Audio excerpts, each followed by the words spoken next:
Sun news நேயர்களுக்கு வணக்கம். Apollo மருத்துவமனை வழங்கும் நலம் தரும் நல் மருத்துவம் நிகழ்ச்சிக்கு உங்களை அன்போடு வரவேற்கிறோம். இன்றைய நிகழ்ச்சியில் சிறப்பு விருந்தினராக அப்பல்லோ மருத்துவமனையில் இருந்து நம்மோடு இணைந்திருக்கிறார் நரம்பியல் அறுவை சிகிச்சை நிபுணர் டாக்டர் சீனிவாசன் பரமசிவம் அவர்கள். வணக்கம் டாக்டர். வணக்கம் சார். எனக்கு உங்களுடைய இந்த துறையோட பேரை கேள்விப்பட்ட உடனே கொஞ்சம் டிலேஸ் அப்படியா அப்படிங்கிறது மாதிரி இருந்தது. ஏன்னா ஓரளவு இந்த துறையில் பல விஷயங்களை நம்ம வெளியில் கேள்விப்பட்டிருக்கோம், பார்க்குறோம். நரம்பியல் துறையில் அறுவை சிகிச்சை அப்படின்னு ஒன்று இருக்கா அப்படிங்கிற கேள்வி எல்லாருக்குமே எழும். ஸோ என்னுடைய முதல் கேள்வி, நரம்பியல் சிகிச்சை அப்படிங்கிறதுல அறுவை சிகிச்சை நம்ம ஊர்லேயும் வந்துருச்சா?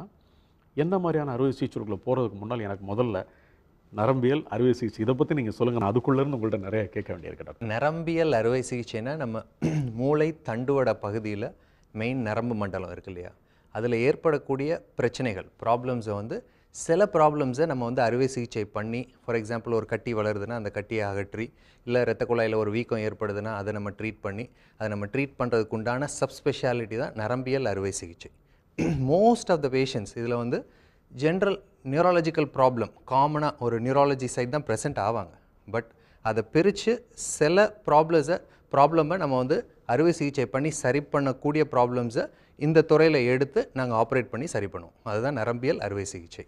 இந்த நரம்பியல் அறுவை சிகிச்சை அப்படிங்கிற ஒரு டெக்னாலஜி உங்களை போன்ற தலை சிறந்த மருத்துவர்கள் இன்றைக்கு கையாளுகிற விஷயங்கள் எந்த அளவுக்கு வெற்றியை தரக்கூடிய அளவுக்கு நம்ம நெருங்கியிருக்கோம் டாக்டர்? அதாவது மக்களுக்கு பொதுவாகவே அறுவை சிகிச்சைனாலே ஒரு பயம் உண்டு. அதுலேயும் நரம்பியல் அறுவை சிகிச்சைனா கட்டாயம் பயம் உண்டு, அதில் ஐயப்பாடே கிடையாது. ஆனால் இன்றைக்கி நம்ம technology has advance so much. நம்ம வந்து இன்றைக்கி ரொம்ப சேஃபாக நரம்பியல் அறுவை சிகிச்சை பண்ண முடியுது. அதாவது எந்த லெவலுக்கு பண்ண முடியுது அப்படின்னா, மினிமலி இன்வேசிவ் ப்ரொசீஜர்ஸ் நிறைய இன்ட்ரடியூஸ் பண்ணி ரொம்ப அட்வான்ஸ் டெக்னாலஜியோட இன்றைக்கி உலக தரத்தில், அதாவது இன்றைக்கி அமெரிக்காவில் எந்த லெவலில் பண்ணிகிட்ருக்காங்களோ அதே லெவலில் நம்ம சர்ஜரி பண்ணி பேஷண்ட்ஸை வந்து குயிக்காக வீட்டுக்கு அனுப்ப முடியுது. அண்ட் இன்ஃபேக்ட் சில ப்ரொசீஜர்லாம் பார்த்திங்கன்னா, to our surprise will be able to get them back. அதாவது அவங்க ஒரு வாரத்துக்குள்ளே திரும்ப அவங்க பழைய நிலைக்கே போய் திரும்ப வேலைக்கே போகக்கூடிய அளவுக்கு வந்து நம்ம அவங்களால வந்து ஃபாஸ்ட்டாக ரெக்கவர் பண்ண முடியும். ஸோ அந்தளவுக்கு வி ஹவ் அட்வான்ஸ்ட். அதனால் இன்றைக்கி இருக்க சூழலில் வித் திஸ் அட்வான்ஸ்மெண்ட்ஸ் நம்ம வந்து நரம்பியல் அறுவை சிகிச்சைக்கு அபரிவித பயம் தேவையே கிடையாது. தண்டுவடம் அப்படிங்கிற ஒரு விஷயம் அப்படிங்கிறது ஒரு காம்ப்ளிகேஷன். இந்த கழுத்து தண்டுவடம் இரண்டுக்கும் நடுவில் இருக்கக்கூடிய நரம்பு முடிச்சுகள் அப்படிங்கிறது நிறைய ஒரு கூட்டம். அதுக்குள்ளே ஒருத்தருக்கு ஒரு கட்டி வந்திருக்கு. அந்த கட்டியை சர்ஜரி பண்ணணும். அந்த மாதிரி ஒரு சிக்கலான மிகப்பெரிய சிக்கலான ஒரு பிரச்சனையை கூட நீங்கள் சொல்கிற இந்த மினிமல் இன்வாசிவ்னு சொல்லக்கூடிய குறைந்தபட்ச ஆக்கிரமிப்புன்னு தமிழில் சொல்லுவாங்க. இந்த மாதிரி ஒரு சர்ஜரி மூலமாக இன்றைக்கி மைன்யூட்டாக ரொம்ப கரெக்டாக பண்ணக்கூடிய அளவுக்கு நம்ம வந்துட்டோமா, இல்லை சில சிக்கல்களை நம்ம இன்னும் எதிர்நோக்கிட்டு தான் இருக்கோமா? அறுவை சிகிச்சைக்கு முன்னாடி ஒரு பேஷண்ட் அசஸ் பண்ணும் போது கிளினிக்கலாக ஃபஸ்ட் அசஸ் பண்ணுவோம். ரெண்டாவது அட்வான்ஸ்ட் இமேஜிங், எம்ஆர்ஐ ஸ்கேன்ஸ் எல்லாம் பண்ணி இமேஜிங் பண்ணி அதை கம்ப்ளீட்டாக அனலைஸ் பண்ணிவிட்டு அதுக்கப்புறம் தான் பேஷண்ட்டுக்கு சொல்யூஷன் சொல்லுவோம்.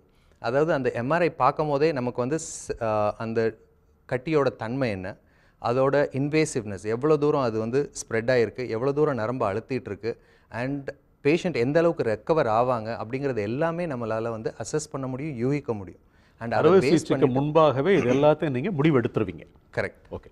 ஸோ அதை பேஸ் பண்ணிவிட்டு பேஷண்ட் கூட உட்காந்து கம்ப்ளீட்டாக டிஸ்கஸ் பண்ணி அனலைஸ் பண்ணி பேஷண்ட்டை கவுன்சில் பண்ணிவிட்டு சில காம்ப்ளிகேட்டட் ப்ரொசீஜர்ஸ்க்கு பேஷண்ட் கவுன்சிலிங் ரொம்பவே தேவைப்படும். ஏன்னா அவங்க ரெக்கவர் ஆகிறது வந்து patient mentally should be prepared, family should be prepared for the post operative events. அதுக்கெல்லாம் ஸோ அந்த மாதிரி எல்லாம் கவுன்சில் பண்ணிவிட்டு we will strategize a plan for each patient. ஒவ்வொரு தனி பேஷண்ட்டுக்கும் நம்ம வந்து ஒரு பொதுவாக ஒரு பிளானோட போக முடியாது. அந்த வியாதியினுடைய தன்மையை பொறுத்து இது மாறுபடும். கரெக்ட். சரி. ஸோ அந்த தன்மையை பொறுத்து நம்ம வந்து ஸ்ட்ராட்டஜைஸ் பண்ணி அதுக்கு தகுந்த மாதிரி சொல்யூஷன்ஸை we will create. இப்போ இந்த மாதிரி உள்ள சிகிச்சையினுடைய வெற்றி அப்படிங்கிறது வயதை பொறுத்து மாறுபடுதா டாக்டர்? ரெக்கவரி வயதை பொறுத்து மாறுபடும் எனக்கு தெரியும். ஆனால் அறுவை சிகிச்சையினுடைய வெற்றி அப்படிங்கிறது கூட வயதை பொறுத்து மாறுபடுதா, இல்லை அறுவை சிகிச்சையினுடைய வெற்றிங்கிறது எல்லாருக்கும் பொதுவானதாக இருக்கா? அதாவது பொதுவாக அறுவை சிகிச்சையின் வெற்றி அப்படின்னா நம்ம டியூமரை எடுக்கிறது மட்டுமே, இல்லை இரத்த குழாயில் இருக்க வீக்கத்தை நம்ம சரி பண்ணுறோம் அப்படிங்கிறது மட்டுமே கிடையாது. பேஷண்ட் ரெக்கவர் ஆகிறது தான் நமக்கு வெற்றி. ஸோ அந்த பேஷண்ட்டோட தன்மை, வியாதியோட தன்மை ரெண்டையும் சேர்த்து வச்சு அந்த டிசீஸை அனலைஸ் பண்ணிட்டு தான் we decide on treatment. சில ப்ராப்ளம்ஸ் வந்து நம்ம ரொம்ப ஓல்ட் ஏஜில் we can wait and watch. நம்ம அக்ரெசிவாக ட்ரீட் பண்ண வேண்டாம். அதே டிசீஸ் அதே லெவலில் இருக்குது. இது கொஞ்சம் வயசுக்காரங்களுக்கு வந்தது அப்படின்னா அவங்களோட லைஃப் எக்ஸ்பெக்டன்சி ஜாஸ்தியாக இருக்கும். ஸோ அவங்களுக்கு வந்து நம்ம கொஞ்சம் அக்ரெசிவாக போய் ட்ரீட் பண்ண வேண்டியிருக்கும். ஸோ நம்ம டெசிஷன் எல்லாமே வந்து பேஷண்ட்டோட தன்மை, பேசிக் நேச்சரையும் டிசீஸோட தன்மையும் சேர்த்து வச்சு தான் நம்ம வந்து முடிவுகள் எடுப்போம். உங்களுக்கு இந்த துறையில் எத்தனை வருஷம் அனுபவம் டாக்டர்? இப்போ ஒரு 20 வருஷம். 20 வருஷம், 2 டெக்கேட், 2 தலைமுறைகள்னு சொல்லலாம். அந்த 2 தலைமுறை அனுபவத்தில் நம்ம ஊரில் இருக்கக்கூடிய இந்த டெக்னாலஜியை நீங்கள் வந்து ஏதாவது ஒரு சூழலில் ரொம்ப மகிழ்ந்திருப்பீங்க. இதை ஏன் நான் கேட்குறேன்னு அதுக்கு பின்னால் இன்னொரு கேள்வியை நான் வச்சுருக்கேன். இந்த மாதிரி ஒரு பெஸ்ட் நாங்கள் எதிர்பார்த்த எங்கள் சர்ஜிக்கல் ஸ்கில்ல இப்படி ஒரு விஷயத்தை செஞ்சுருக்கோம் அப்படிங்கிறது மாதிரியா நம்ம ஊரில் ஒரு பிரச்சனைக்கு நீங்கள் ஒரு தீர்வு கண்டிருப்பீங்க. அது ரொம்ப நம்ம எதிர்பார்க்காத இருக்கும், யூனிக்காக கூட இருந்திருக்கலாம். அப்படி ஒரு விஷயத்தை என் கூட பகிர்ந்துக்கலாம் டாக்டர். இந்த டெக்னாலஜி வந்து எவ்வளோ வேகமாக வளர்ந்துருக்குன்னு சொல்லணும்னா, நான் ட்ரைனிங் பீரியடில் இருந்தப்போ நம்ம ட்ரீட்டே பண்ண முடியாதுன்னு நினச்ச பல டிசீசஸை இன்றைக்கி ட்ரீட் பண்ண முடியுது. அண்ட் இன்ஃபேக்ட் அதை நான் ட்ரீட் பண்ணிகிட்ருக்கேன். அது எனக்கே வியப்பாக இருக்குது. எனக்கு சொல்லிக் கொடுத்த டாக்டர்ஸ் எனக்கு ரெஃபர் பண்ணிகிட்ருக்காங்க patients. So I feel that is the மிகப்பெரிய வெற்றின்னு நான் நினைக்கிறேன். இப்போ for example minimally invasive endovascular technique இருக்குது. Okay, we call it endovascular neurosurgery. அது வந்து எப்படின்னா, நம்ம உடம்புல இயற்கையாகவே இரத்த குழாய்கள் இருக்குது. அந்த இரத்த குழாய்கள் உள்ளே போய் நம்ம சின்ன வயர்ஸ் கேத்தட்டர்ஸ் போட்டு மூளையில் ஏற்படக்கூடிய பிரச்சனையை நம்மளால் க்யூர் பண்ண முடியும். அதாவது இதை வந்து எப்படி பண்ணிகிட்டு இருந்தோம் அப்படின்னா, ஸ்கல்லை ஓப்பன் பண்ணி நம்ம போய் கிளிப்பிங் அப்படிங்கிற மாதிரி பண்ணிகிட்டு இருந்தோம். பட் இன்றைக்கி அதெல்லாம் வந்து நம்ம இரத்த குழாய் உள்ளேயே போய் மினிமல் இன்வேசிவ் டெக்னாலஜி மூலியமாக நம்மளால் பண்ண முடியுது. அந்த டெக்னாலஜி நான் ட்ரைனிங் ஆனப்போ இந்தியாவிலே கிடையாது. பட் இன்றைக்கி நம்ம ஃபாரின் போய் ட்ரெயின் பண்ணிட்டு வந்தனால நம்மளால் அதை வந்து ரொம்ப சக்ஸஸ்ஃபுல்லாக பண்ண முடியுது. So this is one of the achievements I feel இந்த ஃபீல்ட் வி ஹவ் அச்சீவ்ட். இந்த மாதிரி ஒரு சிகிச்சை முறைகள் அப்படிங்கிறது இப்போ நியூரோ சர்ஜரி அப்படிங்கிற எந்த பிரச்சனைக்கு நம்ம அதிகமாக பயன்படுத்துகிறோம் டாக்டர்? அதாவது பொதுவாக நாங்கள் பண்ணுற அறுவை சிகிச்சை வந்து சின்ன பிறந்த குழந்தையில இருந்து வயதான முதியவர் வர எல்லா ரேஞ்ச் ஆஃப் ஏஜ் குரூப்புமே நாங்கள் ட்ரீட் பண்ணுறோம். அதாவது சின்ன குழந்தைங்களுக்கு பிறவிலே ஏற்படக்கூடிய சில கட்டிகள், அதாவது முதுகு தண்டுவடத்தில் வர கட்டிகள், மூளையில் வர கட்டிகள், நீர் கட்டிகள், அந்த மாதிரி சின்ன குழந்தைங்களுக்கு காமன் ப்ராப்ளம் வரும். கொஞ்சம் வளர்ந்த குழந்தைகளுக்கு மூளையில் கேன்சர் டியூமர்ஸ் வரும். அந்த டியூமர்ஸ் ஆப்ரேட் பண்ணுறோம். அது போக மிடில் ஏஜ் பீப்புளுக்கு மோஸ்ட் காமன் ப்ராப்ளம் வந்து head injury, drama. So drama surgeries பண்ணுறோம். அதுக்கு மேலே ஒரு மிடில் ஏஜ் பீப்புளுக்கு வந்து காமனாக பிரெயின் டியூமர்ஸ், அது போக வந்து இரத்த குழாயில் ஏற்படக்கூடிய பிரச்சனைகள், இரத்த குழாய் வெடிப்பு, இந்த மாதிரி பிரச்சனைகள். கொஞ்சம் ஓல்ட் ஏஜ் போயிட்டால் ப்ரிடாமினென்ட்லி ஸ்ட்ரோக் சம்மந்தப்பட்ட வியாதிகள். ஃபார் எக்ஸாம்பிள் மூளைக்கு அடியில் இரத்த குழாய் வெடித்து ஸ்ட்ரோக் வர்றது, இல்லை மூளைக்கு ஓடுற இரத்த ஓட்டம் கம்மியாகி அதனால் ஏற்படக்கூடிய ஸ்ட்ரோக். அப்புறம் blood collection around the brain, subdural ஹெமட்டோமான்னு சொல்லுவோம். ஸோ இந்த மாதிரி ஏஜ் வைஸ் வேறு வியாதிகள் வரும். அதுக்கு தகுந்த மாதிரி we are able to treat. நரம்பியல் துறையில் அறுவை சிகிச்சை அப்படிங்கிற ஒரு விஷயம் நம்ம வந்து பரவலாக கேள்விப்படாத ஒன்றாக இருக்குது. ஆனால் மிக சிக்கலான மூளை தொடர்பான விஷயமா இருக்கட்டும், தண்டுவட பிரச்சனைகளாக இருக்கட்டும், கட்டிகளாக இருக்கட்டும், இந்த மாதிரியான விஷயங்களை இந்த அறுவை சிகிச்சை மூலமாக எளிதாக தீர்க்க முடியும் அப்படிங்கிற தகவலை தான் நம்ம பேசிக்கிட்டு இருக்கோம். இந்த மினிமல் இன்வாசிவ் சர்ஜரி, குறைந்தபட்ச ஆக்கிரமிப்பு அறுவை சிகிச்சைன்னு சொல்கிறோம் இல்லையா டாக்டர்? இதுக்குள்ளே வந்து பல பிரிவுகள் இருக்குது. உதாரணமாக நீங்கள் பின் ஹோல்னு சொல்லுவீங்க, கீ ஹோல்னு சொல்லுவீங்க. இந்த மாதிரி சிகிச்சைகளில் இந்த அறுவை சிகிச்சை வெற்றி பேஷண்ட் சீக்கிரமாக வீட்டுக்கு போகிறது அல்லது அந்த பிரச்சனைகளிலிருந்து விடுபட்டு இயல்பு வாழ்க்கைக்கு ஒரு குட் குவாலிட்டி ஆஃப் லைஃபுக்கு திரும்புறதுன்னு பல தொடர்ச்சி இருக்குது. ஆனால் நான் வந்து இந்த ஒரு குறிப்பிட்ட அறுவை சிகிச்சையில் எனக்கு வந்து பின் ஹோல், கீ ஹோல், இது ரெண்டை பற்றி தனித்தனியாக சொல்லுங்கள். அதாவது மினிமலி இன்வேசிவ் சர்ஜரி பொதுவாக எடுத்துக்கிட்டோன்னா ஜென்ரலாக நம்ம பெருசாக ஓப்பன் பண்ணாமல் சின்ன துளாய்கள் மூலியமாக பண்ணுறது தான் மினிமல் இன்வேசிவ் சர்ஜரின்னு சொல்கிறோம். அதில் பொதுவாக வந்து endoscopic surgery and endovascular surgery, இதுதான் ரெண்டு பெரிய பிரிவுகள். அந்த எண்டோஸ்கோபிக் சர்ஜரி அப்படின்னா skull base tumours, for example pituitary tumour, இல்லை மூளையோட அடிப்பகுதியில் வர்ற டியூமர்ஸுக்கு வந்து மூக்கு வழியாக துளாய்கள் மூலியமாக எண்டோஸ்கோப் போட்டு அந்த எண்டோஸ்கோப் மூலியமாக அந்த டியூமரை எடுப்போம். இதே இன்னொரு எண்டோஸ்கோப் கிரேனியல் எண்டோஸ்கோப், தலையில் வந்து சிறு துளாய்கள் போட்டு அது வழியாக வந்து நம்ம மூளைக்குள்ளே பார்த்து வித் மேக்னிஃபிகேஷன் பெரிய ஸ்க்ரீனில் பார்த்து அதுக்குண்டான அறுவை சிகிச்சை பண்ணுவோம். இது வந்து எண்டோஸ்கோபிக். இதை வந்து நம்ம கீ ஹோல் சர்ஜரின்னு சொல்லலாம். இதே இது எண்டோவாஸ்குலர் நியூரோ சர்ஜரி அப்படின்னா we call it pinhole neurosurgery. அதாவது இப்போ கார்டியாக் ஆஞ்சியோகிராம்லாம் பண்ணுறாங்க இல்லையா ஹார்ட்டுக்கு, அதே மாதிரி த டெக்னாலஜி ஹஸ் அட்வான்ஸ்ட் பிரெயினுக்கும் நம்மளால் பண்ண முடியும். அதாவது தொடையில் இருக்க இரத்த குழாய் மூலியமாக உள்ள ஒரு சின்ன கேத்தட்டர் விட்டு அந்த கேத்தட்டரை எக்ஸ்ரே கண்ட்ரோலில் நம்மளால் மூளை வரை கொண்டு போயிட்டு அண்ட் மூளைக்குள்ளே இருக்க ப்ராப்ளத்தை, ஒரு அனியூரிசம், ஒரு இரத்த குழாய் வீக்கம் இருக்குன்னா அதை காயில் பண்ணுறது, இல்லை வந்து அக்யூட் ஸ்ட்ரோக்கோட ஹாஸ்பிட்டல் வராங்கன்னா within the golden hour, within the first 4 to 6 hours நம்மளால் போய் அந்த கிளாட்டை ரிமூவ் பண்ணி அவங்கள வந்து திரும்ப நடக்க வைக்க முடியும். அதாவது இதோட அட்வான்டேஜ் என்னென்னு பார்த்தீங்கன்னா, அந்த எண்டோவாஸ்குலர் டெக்னிக்கோட அட்வான்டேஜ், மூளையில் எந்த பகுதினாலும் அந்த இரத்த குழாய் அந்த டிஷ்யூவோட 5 to 10 millimetersக்குள்ளே நம்மளால் ரீச் பண்ண முடியும். எந்த பகுதியாக இருந்தாலும் வித்தின் 5 to 10 millimetersக்குள்ளே நம்ம ரீச் பண்ண முடியறனால ரொம்ப எஃபெக்டிவான ட்ரீட்மெண்ட் கொடுக்க முடியும். இப்போ ரோபோட்டிக் சர்ஜரிஸ் அப்படிங்கிறதும் நீங்கள் வந்து இந்த நரம்பியல் அறுவை சிகிச்சை அப்படிங்கிற விஷயத்தில் பெர்ஃபார்ம் பண்ணுறீங்க. கரெக்ட். அதாவது இப்போது ரொபாட்டிக்ஸ் வந்து நம்ம யூராலஜிக்கல் ப்ரொசீஜர்ஸ், கேஸ்ட்ரோ ப்ரொசீஜர்ஸ்க்கு ரொம்பவே அட்வான்ஸ் ஆகிருக்கு. பட் பிரெயின் ப்ரொசீஜர்ஸ்க்கு இன்னும் வந்து இட்ஸ் இன் இன்ஃபென்சி, இப்போ தான் டெவலப்மெண்டல் ஸ்டேஜில் இருக்குது. பட் எண்டோவாஸ்குலர் நியூரோ சர்ஜரி, இந்த இரத்த குழாய் மூலியமாக ஆப்ரேட் பண்ணுறோம் இல்லையா, அந்த ப்ரொசீஜர்ஸ்க்கு வந்து ரொபாட்டிக்ஸ் இப்போ தான் ஆரம்பிச்சிருக்கு ப்ராக்டிக்கலாக. இப்போ கனடாவில் ஒரு 4-5 ப்ரொசீஜர் பண்ணியிருக்கிறாங்க. அது என்ன அட்வான்டேஜ் அப்படின்னா, நம்ம இந்த வயர்ஸ் கேத்தட்டர்ஸ்லாம் நம்ம எடுத்துகிட்டு போகும்போது ரொம்ப துல்லியமாக, even millimeter or less then a millimeter லெவலில் நம்மளால் துல்லியமாக அந்த கேத்தட்டர்ஸ் வயர்ஸை மூவ் பண்ணி ரொம்ப அக்யூரேட்டான ட்ரீட்மெண்ட் கொடுக்க முடியும். ஸோ இன்னும் ஒரு 5 to 10 years கழிச்சு இந்த ரொபாட்டிக்ஸ் வில் எவால்வ். அறுவை சிகிச்சை அப்படிங்கிறத பெரும்பாலும் நம்ம மருத்துவர்கள் பல சிகிச்சைகள் என்ன சொல்கிறாங்கன்னா, நாங்கள் எடுத்த உடனே அறுவை சிகிச்சைக்கு போக மாட்டோம், மருந்துகள்னாலே மாத்திரனாலே குணப்படுத்த முடியுமான்னு ஒரு காலகட்டத்தில் பார்ப்போம். இல்லை நீங்கள் இவ்வளவு நாள் மருந்து எடுத்து அதுக்கு ஒரு சைடு எஃபெக்ட் இருக்குமோன்னு உங்களுக்கு பயமெல்லாம் இருக்குது அப்படின்னா, சர்ஜிக்கல் அப்படிங்கிற ஒரு விஷயத்தை உடனே முடிவெடுத்தா உங்கள் குவாலிட்டி ஆஃப் லைஃப் நல்லா இருக்கும் அப்படிங்கிறக்காக சர்ஜரியை நீங்கள் சஜஸ்ட் பண்ணுவீங்களா? இன்றைக்கி இருக்க சூழலில் பார்த்தீங்கன்னா the field has evolve so much.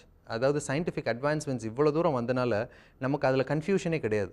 இந்த ஸ்டேஜுக்கு அப்புறம் நம்ம ஆப்ரேட் பண்ணி தான் ஆகணும். அண்ட் ஆப்ரேட் பண்ணுறோன்னா அதை வந்து மேக்ஸிமலி இன்வேசிவாக, மினிமலி இன்வேசிவாக, எவ்வளோ அக்ரெசிவாக இருக்கணும் அப்படிங்கிறது எல்லாமே வரையறை ரொம்ப கிளியராக இருக்குது. அதனால் நம்மளால் வந்து டிசிஷன் எடுக்கிறதுக்கு வந்து கஷ்டமே கிடையாது. நம்ம கிளியராக டிசிஷன் எடுத்து பேஷண்ட்டை தெளிவாக நம்மளால் பேசி என்ன அவுட்கம் கொடுக்க முடியும் அப்படிங்கிறது வரை நம்மளால் வந்து ரொம்ப தெளிவாகவே பேச முடியும். இன்றைக்கி இப்போ நீங்கள் பேசும்போது சொன்னீங்க சார் டாக்டர், மேக்ஸிமல் இன்வேசிவ், அதாவது இந்த மினிமல் இன்வேசிவ்ங்கிற ஒரு விஷயம் வந்து இதுக்கப்புறமா நம்ம அந்த மேக்ஸிமல் இன்வேசிவ்ங்கிற ஒரு ப்ரொசீஜரை ஹேண்டில் பண்ணுறோமா? என்ன காரணம் டாக்டர் அதை ஹேண்டில் பண்ணுறதுக்கு?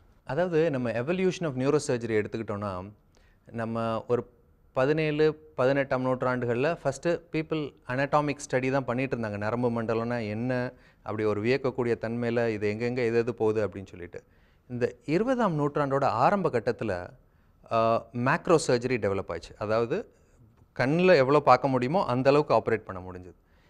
20ஆம் நூற்றாண்டோட பின்பகுதியில் பார்த்தீங்கன்னா மைக்ரோ நியூரோ சர்ஜரி டெவலப் ஆச்சு. அதில் வந்து மைக்ரோ நியூரோ சர்ஜரி டெவலப் ஆனாலுமே பெரிய ஓப்பனிங் பண்ணி ஸ்கல்லை எல்லாம் எடுத்து பிரெயினு கூடால மைக்ரோஸ்கோப்பை கொண்டு போய் நம்ம வந்து ஆப்ரேட் பண்ணுறது. அது வந்து நம்ம ஒரு பீக்குக்கு ரீச் பண்ணிட்டோம். அது பீக்குக்கு ரீச் பண்ணதுக்கப்புறம் தான் minimally invasive neuro surgeries develop ஆச்சு. அடுத்த கட்டம் டெவலப் ஆச்சு. பட் இன்றைக்கும் சில டியூமர்ஸ் நம்ம வந்து ஓப்பன் சர்ஜரி பண்ணி தான் எடுக்கிற மாதிரி இருக்கும். அதாவது அது வியாதியோட தன்மை இருக்குது. இப்போ ஃபார் எக்ஸாம்பிள் ஒரு மெனிஞ்சியோமா இருக்குது அப்படின்னா, அந்த மெனிஞ்சியோமா வந்து பிரெயினோட கவரிங்கில் வர டியூமர். அதை வந்து மினிமல் இன்வேசிவ் டெக்னிக்கெல்லாம் பண்ண முடியாது நம்மளால். அதை வந்து ஸ்கல்லை ஓப்பன் பண்ணி அந்த கவரிங்ஸ் எல்லாத்தையும் கிளியர் பண்ணி அப்புறம் தான் அதை ஆப்ரேட் பண்ண முடியும். That is the safest way. So இன்றைக்கி வந்து எது சேஃப் அப்படிங்கிறதுக்கும் நமக்கு வரையறை இருக்குது. அதனால் அந்த வியாதியோட தன்மையை பேஸ் பண்ணி எந்த டெக்னாலஜியை பேஷண்ட்டுக்கு யூஸ் பண்ணால் பெட்டராக இருக்கும் அப்படிங்கிற முடிவு எடுப்போம். இந்த மாதிரி பிரச்சனைகள், நரம்பு தொடர்பான பிரச்சனைகள், சர்ஜரி அப்படிங்கிற ஒரு விஷயம் வந்து நீங்கள் சொன்னது மாதிரி ட்ராமா அப்படிங்கிற ஒரு விஷயம் ஆக்சிடென்ட்டு மற்றது தொடர்பானது. ஆனால் இதில் பிறவி கோளாறுகள் அப்படின்னு ஒரு விஷயம் பார்த்திங்கன்னா இப்போ நிறையா வருது. ஹெரிட்டரி பிறவி கோளாறுகள், அவங்களுக்கு இது இருக்குது. இப்போ நீங்கள் சொன்னீங்க ஒரு குழந்தைக்கே இருக்குது அப்படின்னு சொல்கிறீங்க. ஸோ இந்த மாதிரி நம்ம பார்க்குற விஷயங்கள் அப்படிங்கிறது இப்போ நிறைய டெவலப் ஆகுது டாக்டர், அல்லது ஏற்கனவே இருந்து நமக்கு அதை கண்டுபிடிக்க முடியாத சூழலை நம்ம இருந்தோமா? கரெக்ட். அதாவது பிறவி கோளாறுகள் இப்போ ஆக்சுவலாக குறைஞ்சிருக்கு. அதாவது வந்து இந்த வியாதியோட தன்மை தெரியாது. அதை நம்ம வந்து ஆன்டிநேட்டலாக ஸ்கேன்ஸ்லாம் ரெகுலராக பண்ணாதனால அவங்களால கண்டுபிடிக்க முடியாது. இன்றைக்கி வித் ஃபோலேட் தெரப்பி கொடுக்குறனால அந்த மெனிங்கோ மைலோசீல்னு சொல்லுவோம். அதாவது நரம்பு மண்டலத்தில் வந்து வெளிப்பக்கம் புடைச்சிட்டு வீக்கமாக இருக்கிறது, இதெல்லாம் வந்து ரொம்ப காமன். ஆனால் இப்போது வந்து அதுக்கு ப்ரிகாஷனரி மெஷர்ஸாக மெடிசின்ஸ் கொடுக்குறனால அண்ட் விட்டமின் சப்ளிமெண்ட்ஸ் எடுக்கிறனால அது எல்லாமே ரொம்பவே குறைஞ்சிருக்கு. பட் இருந்தாலும் நம்ம பார்க்குறோம் அந்த மாதிரி ப்ராப்ளங்களை. ஸோ இன்றைக்கி அது அதிகமாக இருக்குன்னு நம்ம சொல்ல முடியாது. இன்ஃபேக்ட் அது குறைஞ்சிருக்கு. பட் இன்றைக்கி அதுக்கு எஃபெக்டிவான ட்ரீட்மெண்ட் இருக்குது. நரம்பியல் மருத்துவம் இதில் இன்றைக்கு ஏற்பட்டிருக்கிற பிரச்சனைகள், புதிய சிகிச்சை முறைகள், இந்த மாதிரி ஆபத்தான அறுவை சிகிச்சைகள் அப்படி தான் சொல்லணும் நம்ம. ஏன்னா ஐயோ மூளையில் அறுவை சிகிச்சையா, தண்டுவடத்தில் அறுவை சிகிச்சையான்னு கேட்ட உடனே எல்லாருக்கும் கைகால் பதற ஒரு விஷயம் இருக்கும். இந்த ஆபத்தான அறுவை சிகிச்சைகளில் மிகப்பெரிய ஆபத்தை கையாளுற பக்கம் உங்களுக்கு தான் இருக்குது, மருத்துவர்களுக்கு தான் இருக்குது. ஸோ அந்த மாதிரி ஒரு விஷயத்தை நீங்கள் சொன்னீங்கன்னா இந்த டெக்னாலஜி அப்படிங்கிறது எதை சொல்லுவீங்க டாக்டர்? அதாவது இப்போது கடந்த 10 வருஷத்தில் ரொம்ப ரெகுலராகவே யூஸ் பண்ணுற ஒரு டெக்னாலஜின்னு பார்த்தீங்கன்னா நியூரோ நேவிகேஷன் சொல்லுவோம். அதாவது இப்போ நம்ம நடு ரோட்டில் கார் ஓட்டிகிட்டு போகிறோம் அப்படின்னா நம்ம எந்த இடத்துல இருக்கோம் அந்த ஸ்ட்ரீட்டில், இன்னும் எவ்வளோ நேரத்தில் நம்ம டெஸ்டினேஷனை ரீச் பண்ணுவோம், எவ்வளோ தூரத்தில் இருக்கோம் அப்படிங்கிறத நம்மளால் ஜிபிஎஸ் நேவிகேஷன் வச்சு சொல்ல முடியும். அதே டெக்னாலஜி நம்ம பிரெயினில் யூஸ் பண்ணுறோம். ஃபார் எக்ஸாம்பிள் பேஷண்ட்டுக்கு முன்னாடி ஸ்கேன் பண்ணிடுறோம், எம்ஆர்ஐ ஸ்கேன் பண்ணி அந்த இமேஜஸை வந்து அந்த நேவிகேஷன் சிஸ்டமில் ஃபீட் பண்ணிவிட்டு அந்த நேவிகேஷன் சிஸ்டமுக்கு ஃபீட்பேக் கொடுத்துரும். பேஷண்ட்டோட தலை இந்த இடத்துல தான் இருக்குது, மூக்கு இந்த இடத்துல இருக்குது, காது இந்த இடத்துல இருக்குது, ஸ்கல் இந்த இடத்துல இருக்குது அப்படிங்கிறத ஓரியன்ட் பண்ணிடும். ஓரியன்ட் பண்ணதுக்கப்புறம் சர்ஜரியை ஸ்டார்ட் பண்ணி நாங்கள் ப்ரொசீட் பண்ணி உள்ள டீப்பாக பிரெயின்குள்ளே அந்த டெப்த் போகும்போது நம்ம சர்டன் ப்ரோப்ஸ் இருக்குது. அந்த ப்ரோப்ஸை நம்ம கொண்டு போய் வச்சோன்னா அது துல்லியமாக அந்த ஸ்கேனில் எந்த இடத்துல இருக்கும் அப்படிங்கிறத நம்ம காட்டிடும். ஸோ இதனால் வந்து நமக்கு safety of the procedure significantly improve ஆகும். ஒன்று. ரெண்டாவது, இப்போ ஒரு டியூமர் எடுத்துகிட்டே இருக்கோம் அப்படின்னா நம்ம பாதி எடுத்ததுக்கப்புறம் இன்னும் எவ்வளோ இருக்குது அப்படிங்கிற அனுமானம் நமக்கு தெரியாது. அந்த நேவிகேஷன் மூலியமாக நம்மளால் அசஸ் பண்ண முடியும். ஸோ இந்த technology has really dramatically changed நம்ம outlook of deeper brain surgeries and complex brain surgeries. இந்த டெக்னாலஜி இப்போ நம்ம பரவலாகவே உபயோகப்படுத்துகிறோம் நம்ம ஊரில். ஆமாம், இந்த டெக்னாலஜி வந்து செலக்டட் சென்டர்ஸில் அந்த நேவிகேஷன் டெக்னாலஜி, அந்த நேவிகேஷன் சிஸ்டம்ஸ் இருக்க ஹாஸ்பிட்டல்ஸில் பரவலாகவே யூஸ் பண்ணிகிட்ருக்கோம். இது போக ஒன் மோர் டெக்னாலஜி, அந்த இன்ட்ராஆப்ரேட்டிவ் மானிட்டரிங் அப்படின்னு சொன்னேன் இல்லையா, அதே மாதிரி அது ஸ்பைனுக்கும் யூஸ் பண்ணுறோம், பிரெயினுக்கும் யூஸ் பண்ணுறோம். அந்த பிரெயினுக்கு யூஸ் பண்ணும்போது நம்ம கான்ஸ்டண்ட்டாக சர்ஜரிக்கு டியூமரை எடுத்துகிட்டே இருக்கும் போது அதுலேயே வந்து ப்ரோப் வச்சுருப்போம். எவ்வளோ தூரத்தில் இருக்கும், 1 to 2 millimeters இருக்கும் அப்படின்னா அந்த சிக்னல்ஸை பிக்கப் பண்ணி நமக்கு நியூரோஃபிசியாலஜிஸ்ட் வந்து ஃபீட்பேக் கொடுத்துட்டே இருப்பார் ரியல் டைம். சர்ஜன் ஆப்ரேட் பண்ணிகிட்டு இருக்கும்போது நியூரோஃபிசியாலஜிஸ்ட் வந்து ஃபீட்பேக் கொடுத்துட்டே இருப்பார். அதை பேஸ் பண்ணி நம்ம ரொம்ப சேஃபாக அந்த நீங்கள் சொன்ன அந்த ஃபியூ மில்லிமீட்டர் டேமேஜஸ்னால் வரக்கூடிய டெஃபிசிட்ஸை கூட நம்மளால் இன்றைக்கி ப்ரிவெண்ட் பண்ண முடியும். முன்பு இருந்த காலகட்டத்துக்கும் இப்போ உள்ளதையும் பார்க்கும் பொழுது மறுபடியும் இந்த டியூமர் வர்றதுக்கான வாய்ப்புகள் அப்படிங்கிறது முற்றிலுமாக அழிக்கப்படுதா, அல்லது சிகிச்சைக்கும் அதுக்கும் சம்மந்தம் இல்லை, நோயாளியினுடைய உடல்நிலை அல்லது அவருடைய இதை பொறுத்து ஒரு இடத்துல டியூமர் வந்து ஆப்ரேட் பண்ணால் கூட மறுபடியும் வர்றதுக்கு வாய்ப்பு இல்லை? அதாவது டியூமர் திரும்ப வர்றது அப்படிங்கிறது ஒரு பகுதி சர்ஜரி ரிலேட்டடாக இருந்தாலும் அது டியூமரோட நேச்சரை பொறுத்து. அதாவது most of the benign tumours இன்றைக்கி கம்ப்ளீட்டாக எக்ஸசைஸ் பண்ணுறோன்னா that is a complete cure. Versus malignant disease, அதாவது கேன்சர் மாதிரியான மெலிக்னன்ட் டிசீஸ் இன்றைக்கி நம்ம இந்த டெக்னாலஜிலாம் யூஸ் பண்ணி ரொம்ப அக்ரெசிவாக சேஃபாக பண்ண முடியுது. அதுதான் இதில் வித்தியாசம். அந்த டியூமரோட ரீக்ரோத் ரெக்கரன்ஸ் அப்படிங்கிறது வந்து it depends on the tumour nature. And அதை அசஸ் பண்ணுறதுக்கு நமக்கு வந்து பெத்தாலஜிஸ்ட் வந்து அன்றைக்கி வந்து வெறும் ஸ்லைடில் பார்த்து நம்ம பேசிக் ஸ்டெய்னிங் பண்ணது போக இன்றைக்கி வந்து மாலிகுலர் ஸ்டடி பண்ணுறோம். மாலிகுலர் ஸ்டடி பண்ணி அந்த டியூமர் திரும்ப வளரக்கூடிய வாய்ப்பு இருக்கா இல்லையா அப்படின்னு ஃபர்ஸ்ட்டு சர்ஜரிக்கு அப்புறமே நம்ம பெத்தாலஜிஸ்ட் நமக்கு சொல்லிடுவாங்க. So adjunct treatment, additional treatment like radiotherapy, chemotherapy நம்ம கொடுக்கணுமா, அதை எவ்வளோ அக்ரெசிவாக கொடுக்கணும், அந்த ரேடியோதெரப்பி கீமோதெரப்பிக்கு இந்த டியூமர் ரெஸ்பாண்ட் பண்ணுமா இல்லையா அப்படிங்கிறது கூட நம்மளால் வந்து இன்றைக்கி ப்ரெடிக்ட் பண்ண முடியுது. ஒரு ஃபேமிலி ஹிஸ்ட்ரி ஒருத்தருக்கு இருக்குன்னு வச்சுக்கலாம், இந்த டியூமர் தொடர்பாகவோ அல்லது தண்டுவடம் தொடர்பான ஒரு பிரச்சனையில். அதுக்கு அடுத்த ஜெனரேஷன், எங்கள் அப்பாவுக்கு இருந்துச்சு 80 வயசில் 70 வயசில் இருந்துச்சு, அவருக்கு பிரெயின் டியூமர்லாம் இறந்து போனார் அப்படின்னு ஒருத்தர் சொல்கிறார். அப்போ அவரை மாதிரி உள்ளவங்களுக்கு வர்றதுக்கான சாத்தியக்கூறுகள் எத்தனை சதவீதம்?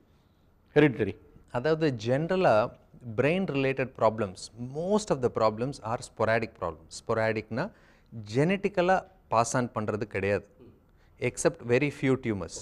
அதாவது சிலர் வந்து அந்த சிண்ட்ரோமிக் டியூமர்ஸ்ன்னு சொல்லுவோம், அந்த மாதிரி இருக்கிறது தான் வந்து லைக் ஜெனட்டிக்கலாக பாஸ் ஆன் ஆகும். But most of the tumours are sporadic. இப்போது ஃபெமிலியெல்லாம் வந்து டிரான்ஸ்மிட் ஆகிறதுக்கு உண்டான தன்மைகள் வந்து ரொம்ப ரொம்ப கம்மி. இப்போ இந்த டியூமர் எனக்கு வந்திருக்கா அப்படிங்கிறதுக்கு அவருடைய வேறு சில பிரச்சனைகள் இருக்கும். இப்போ கோமாபிட்டிஸில் இருக்கிறது மாதிரி ரத்த அழுத்தம், மற்ற பிரச்சனைகள், இதை நான் எல்லாத்துலேயுமே கேட்குறது. அப்போ அந்த பிரச்சனைகளோட ஒத்து போகிற ஒருத்தருக்கு அல்லது அதனுடைய எக்ஸ்ட்ரீமுக்கு கவனிக்காமல் விட்டுட்டார்னா அவருக்கு வந்து டியூமரோ மற்றதுக்கு வர்றது வாய்ப்பு இருக்குது அப்படின்னு எடுத்துக்கிட்டோம்னா அந்த பாசிபிலிட்டிஸ்க்குள்ளே அவர் எவ்வளவு தூரம் ஒரு செல்ஃப் அசஸ்மெண்ட்டில் கவனமாக இருக்கணும். தனக்கு இன்னது நேர்ந்துச்சுன்னா அதை சாதாரணமாக மருந்து கடையில் மாத்திரை வாங்கிக்காமல் வேறு டாக்டர்கிட்ட போகாமல் உடனடியாக ஒரு சர்ஜனையோ ஒரு ஃபிசிஷியனோ பார்த்து என்னை அனலைஸ் பண்ணிக்கிறோம் அப்படின்னு சொன்னால் எந்த இடத்துல ஒருத்தர் கவனமாக இருக்கணும்னு ஒரு சின்ன டிப்ஸ் சொல்லுங்களேன் doctor. Most of the people கொஞ்சம் அட்வான்ஸ் ஸ்டேஜில் நம்மகிட்ட ரீச் ஆகிறதுக்கு ரீசன் வந்து நீங்கள் சொன்ன மாதிரி அந்த செல்ஃப் மெடிகேஷன் எடுக்கிறது தான். அதாவது நார்மலாக நமக்கு வரக்கூடிய ஹெடேக், நார்மலாக வரக்கூடிய சில பிரெயின் ப்ரெஷர் மாதிரி அந்த டென்ஷன் ஹெடேக்ஸ் இதெல்லாம் வந்து நமக்கு தெரியும். அதை மீறி தலைவலி ஜாஸ்தியாக இருந்துகிட்டே இருக்குது, தலைவலி தொடர்ந்து இருந்துகிட்ருக்கு அப்படின்னா இம்மீடியட்டாக அவங்க வந்து ஒரு ஃபிசிஷியனை அதை போய் பார்த்து அதை ஃபர்தர் அசஸ் பண்ணணும். அண்ட் இன்றைக்கி இட்ஸ் ரொம்ப ஈஸி கண்டுபிடிக்கிறது. ஒரு ஸ்கேன் பண்ணோன்னா நம்ம ஏர்லி ஸ்டேஜ்லேயே கண்டுபிடிச்சிடலாம் அண்ட் எஃபெக்டிவாக ட்ரீட் பண்ணிடலாம். அதை விட்டுட்டு அவங்க வந்து அந்த வலியை தாங்கிட்டு அவங்க மாத்திரை எடுத்துகிட்டே வாழ்க்கையை ஓட்டிகிட்டு இருந்தாங்க அப்படின்னா அது ரொம்ப வளர்ந்து ரொம்ப டெர்மினல் ஸ்டேஜ் வரும்போது த ரிஸ்க் ஆஃப் சர்ஜரி ஒன்று, ரெண்டாவது risk of postoperative deficit, அதாவது சர்ஜரிக்கு அப்புறம் வரக்கூடிய நரம்பு மண்டல பிரச்சனைகளும் வந்து ஜாஸ்தி ஆகிறதுக்கு உண்டான வாய்ப்பு இருக்குது. எல்லாத்தையுமே கையாள தெரிஞ்ச தலை சிறந்தவங்க நம்மளோட இருக்கிறாங்க அப்படிங்கிறது தான் ஒரு நோயாளிக்கு தரக்கூடிய நம்பிக்கை அப்படின்னு கூட எடுத்துக்கலாம். குறிப்பாக இந்த சப்ஜெக்டை பேசும்பொழுது பார்க்குற எல்லாருக்குமே ஒரு பயம் இருக்கக்கூடிய ஒரு சப்ஜெக்ட். அது ரொம்ப எளிதாக புரிகிறது மாதிரி. இதுக்கு என்ன காரணம்னா சர்ஜரி அப்படிங்கிற ஒன்று மாத்திரம் ஆப்ஷன் இல்லை, மருந்துகளில் போகிறோம். இது தேவை அப்படின்னா அதை எப்படி தேவை, எதுக்காக தேவைங்கிறத நாங்கள் பேஷண்ட்டுக்கு உணர வைக்கிறோம்னு சொல்கிறதுங்கிறது ஒரு நல்ல தகவலாக பட்டுச்சு. ஏன்னா முதல்ல உள்வாங்கிக்க வேண்டியவர் அவரும் அவர் குடும்பமும் தான். மருத்துவர்களுக்கு அவர் அதை புரிய வைக்கும் பொழுது தான், ஏன்னா எப்பேற்பட்ட மருந்துகளுக்கு நம்ம என்ன சொல்கிறோம்னா சைக்காலஜி, மனபலம் அப்படிங்கிறது தான் ஒரு வியாதியினுடைய குணப்படுத்துதலுக்கு அடிப்படை அப்படிங்கிறத சொல்கிறோம். அதை தான் இன்றைக்கி நீங்கள் ரொம்ப தெளிவாக ரொம்ப அழகாக அந்த விஷயத்தை எங்களுக்கு உணர்த்துனீங்க. இந்த நிகழ்ச்சியில் கலந்துக்கிட்டதுக்கு மிக்க நன்றி டாக்டர். நன்றி. உங்கள் கேள்விகளை அனுப்ப வேண்டிய மின்னஞ்சல் முகவரி myDoctor@apollohospitals.com. தொலைபேசி எண் 0444040166. மீண்டும் மற்றொரு நிகழ்ச்சியில் இணைவோம். நன்றி, வணக்கம். உடனுக்குடன் செய்திகளை தெரிந்து கொள்ள சன் நியூஸ் பெல் ஐகானை கிளிக் பண்ணுங்க.